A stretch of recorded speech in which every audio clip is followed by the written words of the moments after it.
Hello बच्चों, let's read the question first. If S is species richness, A is area, Z is slope of the line and the C is y-intercept, then the species richness will be shown as, and हमारे option दिए गए हैं. S है यहाँ पर species richness, A area है, Z जो है स्लोप है लाइन का एंड C जो है वो y इंटरसेप्ट है. तो species richness को हम कैसे शो करेंगे, यानी S की यहाँ पर वैल्यू क्या होगी करेक्ट.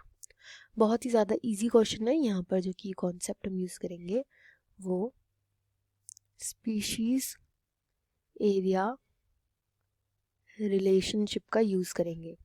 Species area relationship. बहुत पहले एक साइंटिस्ट थे जिनका नाम था अलेक्जेंडर वॉन हम्बोल्ट. इन्होंने ये स्पीशीज़ एरिया रिलेशनशिप का कॉन्सेप्ट दिया था. इन्होंने कहा था कि जो स्पीशीज़ की जो रिचनेस होती है, यानी अमाउंट ऑफ जो स्पीशीज़ होती है, स्पीशीज़ की जो डाइवर्सिटी होती है, जो स्पीशीज़ की डाइवर्सिटी होती है ये इंक्रीज़ करती चली जाती है जैसे जैसे हम एरिया इंक्रीज़ करते जाते हैं. एरिया जिसमें हम वो स्पीशीज़ को ढूंढ रहे हैं. हम जब भी स्पीशीज़ को ढूंढते हैं तो एक पर्टिकुलर एरिया की बात करते हैं कि इस एरिया में इतनी स्पीशीज़ प्रेजेंट है.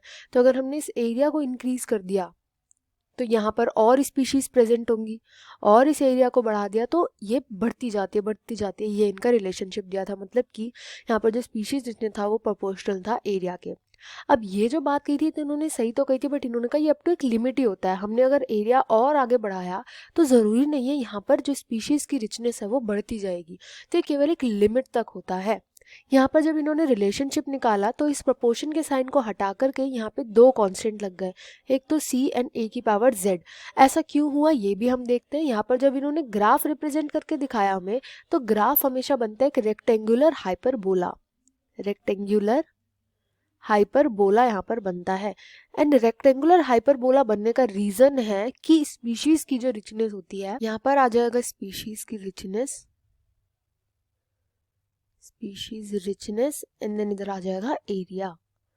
तो एरिया जैसे जैसे हम बढ़ाते जाते हैं स्पीशीज की रिचनेस भी इंक्रीज करती जाती है, बट थोड़ी देर बाद वो कांस्टेंट हो जाती है, इसके बाद वो नहीं बढ़ती.